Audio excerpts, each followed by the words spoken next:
मुनीन्द्रसिद्धसाध्यदेवदानवैरभिष्कृतं तटेऽस्ति यज्ञपर्वतस्य मुक्तिदं सुखाकरं नमामि ब्रह्मपुष्करं सवैष्णवं सशङ्करम् नमामि ब्रह्मपुष्करं सवैष्णवं सशङ्करम् तदार्यमास शुष्कपञ्चवासरेवरागतं तदन्यथान्तरिक्षगं सुतन्त्रभावनानुगम् तदम्बुपानमज्जनं दृशां सदा वृताङ्करं नमामि ब्रह्मपुष्करं सवैष्णवं सशङ्करम् नमामि ब्रह्मपुष्करं सवैष्णवं सशङ्करम् त्रिपुष्कर त्रिपुष्कर त्रिपुष्करेति संस्मरेत्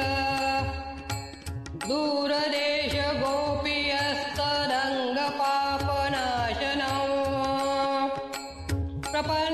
प्रपन्नदुःखभञ्जनं सुरञ्जनं सुधाकरम्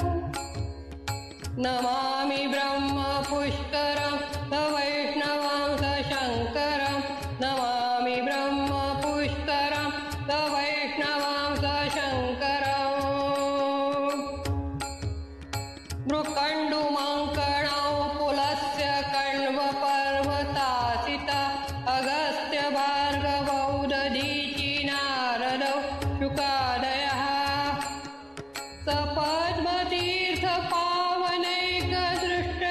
सपद्मतीर्थपावनैकदृष्टयोदयाकरं नमामि ब्रह्मपुष्करं सवैष्णवं सशङ्करं नमामि ब्रह्मपुष्करं सवैष्णवं सशङ्करम् तदा पितामहेक्षितं वराहविष्णुनेक्षितं तथामरेश्वरेक्षितं सुरासुरे समीक्षितम्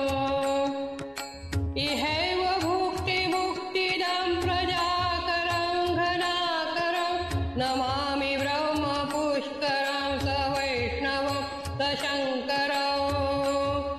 नमामि ब्रह्मपुष्करं सवैष्णवं सशङ्करम् त्रिदण्डी